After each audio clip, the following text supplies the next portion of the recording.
Bonjour, je suis de retour pour faire quelques mises au point.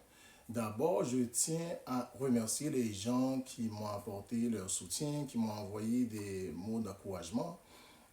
Je suis content de voir qu'il y a autant de monde qui sont autant de gens qui sont intéressés par le sujet et vraiment beaucoup de gens ont été affectés ou encore ont fait face à ce problème, on va dire.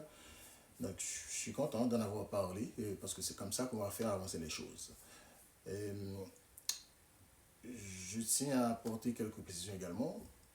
Vous avez constaté que j'ai enlevé les vidéos et mercredi, c'était tout de suite après ma troisième vidéo, je l'ai enlevé, effectivement. Ça a été fait sur demande. Et sur demande, c'est pour employer un euphémisme. Mais c'est correct, ça fait partie du processus, il n'y a pas de problème.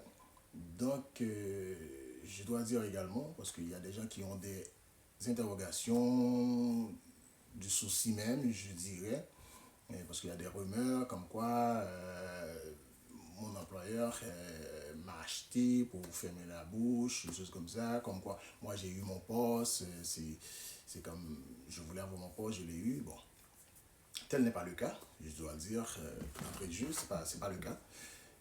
Puis, mon employeur ne m'a pas fait de faveur, ne me fait pas de faveur et ne me fera pas de faveur non plus. Euh, Tout ce que mon employeur peut faire pour moi, c'est me rendre justice. Et pour ce faire, il y a un premier pas à faire, c'est de reconnaître que euh, qu'il y avait une injustice, voilà, ou encore qu'il y a une injustice. Bon, on n'est pas encore arrivé là, donc je voulais vraiment préciser ça. C'est-à-dire, moi, tout ce que je fais présentement, c'est un combat pour ma dignité, un combat pour mon respect. Euh, et je dois signaler quelque chose. Là. Si j'ai postulé la première vidéo lundi, c'était pas une coïncidence. Lundi, c'était l'anniversaire de ma mère qui vit encore. Et c'est en son honneur. Parce que on a été élevé par des parents. Et mes parents, quoique modestes, mais avaient des principes, avaient de bonnes valeurs et qui m'ont inculqué, donc que je compte inculquer également à mes enfants. Donc, c'était une façon pour moi de me défendre. Ok. Donc, il n'y a pas de problème comme quoi j'ai accepté. Non, non, c'est pas, on n'est pas dans comme quoi j'ai fait quelque chose pour avoir quelque chose en retour. Hein. On est au Québec. Hein. Au Québec, c'est l'éducation qui prime. Et pour n'importe quel citoyen qui a étudié au Québec et aller chercher un bac, eh bien, un bon emploi, un bon salaire, ça ne devait pas être quelque chose, ça ne devrait même pas être un souci, on va dire.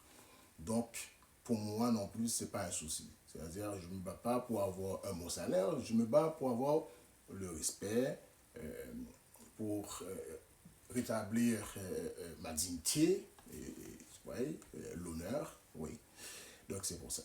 D'accord. Donc, je tenais vraiment à faire ce point-là pour rassurer les gens qui ont des questionnements, qui se font des soucis, parce que effectivement j'ai eu beaucoup de et par personnes interposées qui m'ont dit Pascal, c'est ok la vidéo, on attend d'autres vidéos, voilà, oui il y en avait d'autres, mais pour le moment ça reste là parce que comme je vous ai dit, il y a une demande, donc ça veut dire que je ne peux pas continuer, voilà, on va dire ça comme ça. Mais ça ne me dérange pas, parce que tout ce que je voulais dire, ça a été dit, en quelque sorte. Voilà. Ça a été dit. C'est-à-dire que mon histoire, je voulais vraiment partager mon histoire. Parce que quand vous êtes dans une attente, vous n'avez pas de réponse, vous avez fait une plainte, il n'y a rien qui se passe, et bien voilà. Et puis, on souffre, vous voyez, dépression, donc il faut réagir. Et moi-même, j'ai fait ce qu'on appelle plusieurs cours en victimisation. Hein. Je fais victimisation sexuelle avec Madame Marie Rosemary Gascon, victimologie avec Madame Isabelle Parent. Je pense à violence criminelle également avec Monsieur Tony Brien. J'y fais également violence conjugale, familiale avec Madame Turgeon. Donc, je suis, je veux dire, outillé. Ouais, je ne suis pas démuni. C'est-à-dire, je sais dans où je me retrouve comme victime. Et je sais que pour une victime, comme on dit souvent, c'est difficile de porter plainte. La victimisation, on dit ça souvent, les victimes ont de la misère à porter plainte. C'est pour ça que parfois, il y a des organismes qui sont là et des gens qui aident, qui encouragent, qui accompagnent les victimes à porter plainte. Bon, moi, ce n'était pas mon cas. Le jour J, je savais que j'allais faire une plainte, dans mon cas. Donc, il n'y a personne qui m'a poussé dans le dos. Et c'est très important. Et puis, je savais que, comme victime également, si je reste les bras croisés dans mon coin, eh bien, le poids de la victimisation, ça va m'assombrir. Vous voyez, ça va m'assombrir comme quoi. Et j'ai décidé effectivement d'agir. Et je vais revenir dans notre vidéo pour vous expliquer plus ou moins, pour dire la genèse de tout ça, la genèse de cette histoire, comment je suis arrivé à vous, hein, vous qui commencez à grandir, et j'espère que c'est pour toujours. Je vais vous expliquer ça, parce que je ne suis pas un gars de réseaux sociaux, vraiment. Non, pas du tout.